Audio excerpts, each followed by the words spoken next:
Let's talk to Evan Lazar from Patriots.com. What's up, Evan? How we doing, guys? Doing well, man. Listen, I'm going to start this off with a bomb for you. The Patriots are 11-3, but they played a weak schedule. Your response is?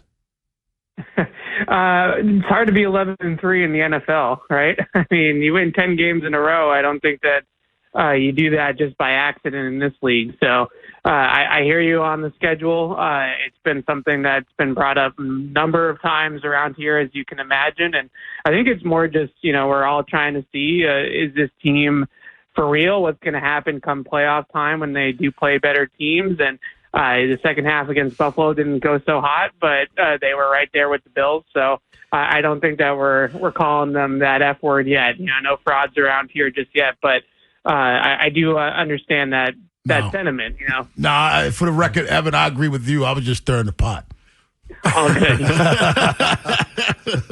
Did you like my diplomatic answer? I love it though. I thought I was gonna poke the bear a little bit, but you came at me really political. How much of a surprise is this to people up there? That because I heard that they were going to be a much improved team coming into the season. They're going to be better. Okay, be better. I didn't expect this. I didn't expect them to, be unseating the division leaders, perennially, and none of it. I just didn't expect any of this. I didn't expect Drake May to play this well. I mean, is this a big surprise to people? Yeah, absolutely. It's a big surprise how quickly Vrabel's been able to turn this thing around, and just the year two leap that Drake May has made is just unbelievable. I sometimes need to just kind of remind myself that this is only year one under Vrabel and just Drake May's second season in the NFL. And I know your guy Lamar won MVP his second season as well, but it's rare. It doesn't happen very often. And it's one of those things where, we thought coming in 7-8 wins would be a nice season, double what they did last year and a nice little turnaround and a shot in the arm. And now all of a sudden we're talking about playoff matchups and seeding and winning the division and all this crazy stuff. And MVP talk. And MVP. I mean, seriously, the MVP thing with Drake May is unbelievably bananas. It's absolutely crazy that this guy, 23 years old, is a legitimate MVP candidate. Yeah. It's insane. Evan Lazar, Patriots.com, joining us, Baltimore's Big Bad Morning Show on the Fan. You talked about the tremendous coaching job right now that Mike Vrabel is doing in his first year. Jared Mayo had 1 year. Team wasn't very successful. What's been the biggest difference between last year and this year's enormous success?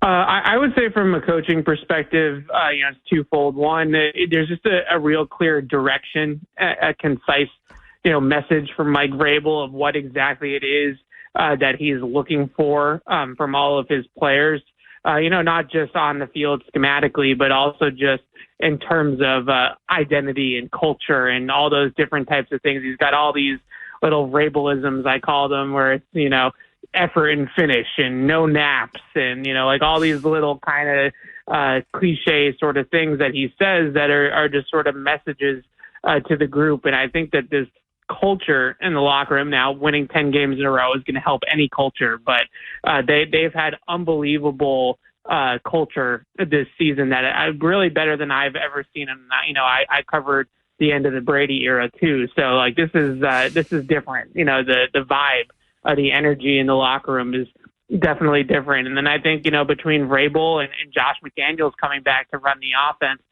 they just have a lot more experience and a lot more X's and O's chops on offense and defense with two guys that have been around it and know what they're doing. You surprised the AFC is so wide open now? Because it's for years it's been the Chiefs obviously, and then the Bills and the Ravens in the conversation. But it's been the Chiefs, Bills, Ravens. There's nobody in the AFC I would assume you guys fear now because you look around. It's wide open. There's no reason the Patriots can't go to the Super Bowl. Yeah. I mean, I definitely think that most people were feeling that way up until the second half of the Buffalo game. And now all of a sudden the mood has changed a little bit, and maybe the expectations, we got a little bit ahead of ourselves with how early on we are in this process with Mike Vrabel. But at the same time, you're right. And you look at the Patriots right now, they're the 2 seed in the AFC. And if they hold on to that number 2 seed and maybe Denver gets upset, like the road could go through Foxborough, to the Super Bowl. And that's pretty incredible. And even if they have to go on the road, it won't be till the AFC Championship game against the Broncos. And at that point, you take your chances once you're in the Final Four. Mm-hmm. So, see what happens. But I still think Buffalo is probably the scariest team that's in the field for the Patriots, just because we know what that's like to have Josh Allen in the division and go toe-to-toe with him. It'll be the third time that they've played this year, after splitting the first 2. So I kind of feel like we're still on a collision course for the Patriots and the Bills to play again at some point.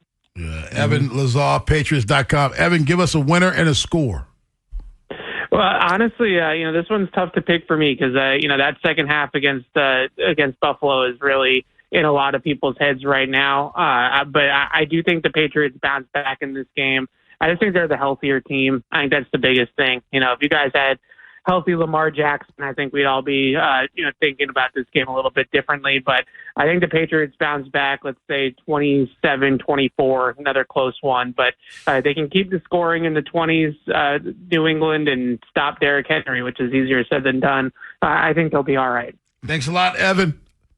Good luck after Sunday, not Sunday. Yes. Not good luck Sunday. Appreciate your time. Sounds good, guys. Thank you. You know what I hate about that interview? He's nice. Yeah. Yeah, I knew that would bother you. You know I hate Boston, New England. He's a nice guy. He's a nice guy. What if we had more? I was going to ask him my throwaway question. I wonder how Tommy Cutlets is getting along up there. You couldn't be more stereotypical New York. He's like out of a movie. Yeah. He's in Boston. How's that playing up there? They ask us to do radio stations for opposing teams. Mm-hmm. I won't do Patriots. If you know, I didn't answer that text. I don't go on up there except for John Wallach. That's the only one I go on. Mm-hmm. I don't like Boston. I don't like New England. I don't like them. I don't know what I might say on air. I might unleash one. Then ended up on social media or something.